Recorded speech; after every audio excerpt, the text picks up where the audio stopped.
It was raining again.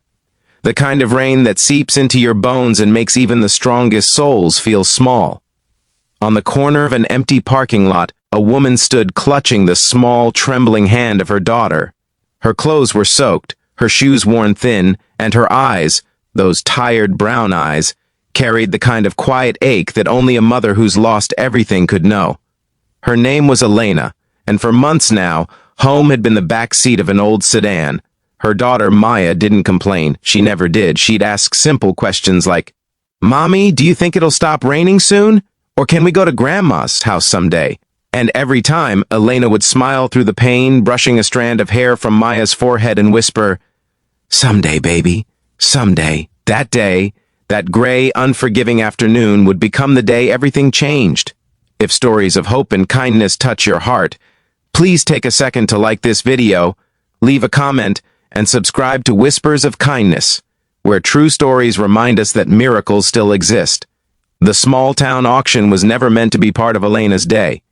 She had only stopped by because the convenience store nearby sometimes threw away expired food at the end of the week.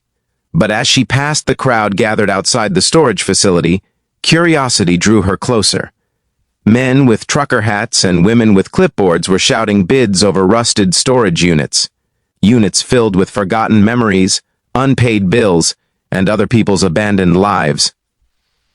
The auctioneer's voice boomed through the drizzle. "Unit number 108, starting at $50.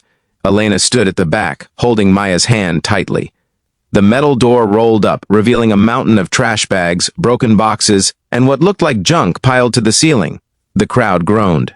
"Looks like someone's garbage," one man laughed. "Not worth the gas to haul it." But Maya tugged at her mother's sleeve. "Mommy," she whispered softly, "maybe there's something special in there."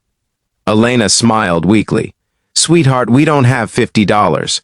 But fate, as always, had other plans. The bid stalled at $20. No one wanted the mess. The auctioneer sighed, ready to close it, when an elderly man in a green jacket turned to Elena. "You look like you could use a little luck, miss," he said gently, pressing a $20 bill into her hand. "Go on, take a chance." Elena's lips parted in disbelief. I can't." "Don't worry," the man smiled. "Just promise me one thing. If you find something good, you'll share a little kindness forward someday." Moments later, the crowd fell silent as the auctioneer called out, "Sold!" to the lady in the gray shirt. Elena had won a storage unit full of garbage. The next morning, under a clearer sky, she stood before the same metal door with Maya by her side.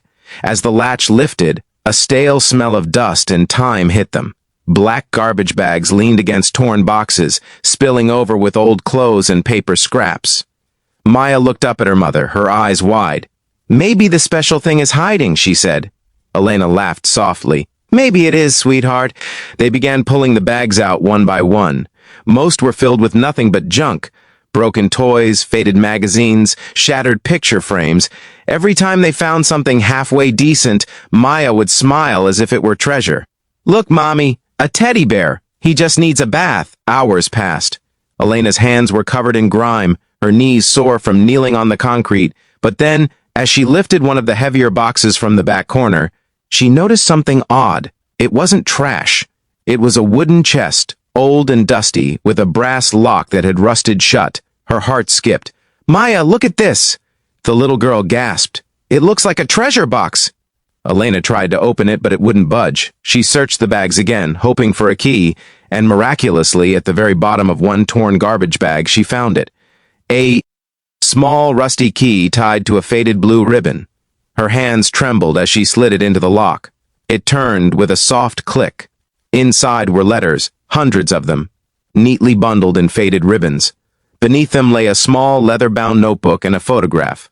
A man in military uniform holding a newborn baby. The letters were written by the man in the photo, a soldier named David Harper. They were love letters to his wife Claire, written over years of deployment. Some were smudged with tears, others with dirt and rain. Each one told a story of love, sacrifice, and longing. But as Elena read through them, her throat tightened. The last few letters were addressed not to Claire, but to my little girl. They were never opened. The final letter read, "If you're reading this, it means Daddy didn't make it home. But I want you to know, I've loved you since before you were born. Don't let life harden your heart, my angel. Be kind, even when the world isn't. That's how you'll find your way back home. Tears streamed down Elena's cheeks. She looked at Maya, who was watching her silently. Mommy, is that the special thing we found? Elena nodded, unable to speak. Determined to return the letters, Elena searched online for the Harper family. After days of calls, emails, and dead ends, she finally got a reply. A woman named Laura Harper wrote back, saying she was David's sister, and that the storage unit had belonged to Claire, who had passed away 2 years ago. When Laura met Elena and Maya, she was overwhelmed. We thought everything was gone, she whispered, clutching the letters to her chest. You have no idea what this means to us. Elena smiled faintly. I think your brother wanted them to find their way home. Touched by Elena's honesty and kindness, Laura offered her something she never expected, a job managing one of her family's community thrift stores and a small apartment above it.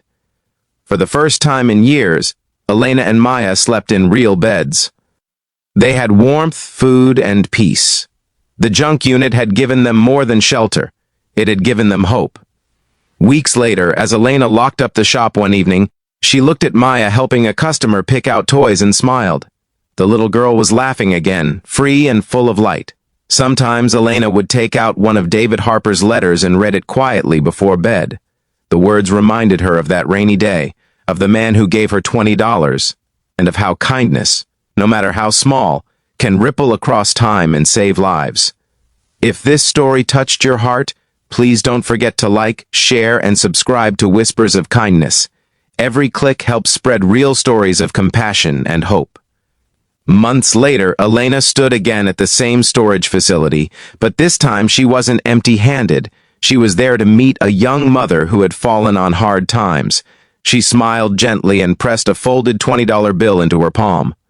Take a chance, Elena said softly, and if you find something good, promise me you'll share a little kindness forward. The woman looked up, eyes glistening, and just like that, the circle of kindness continued,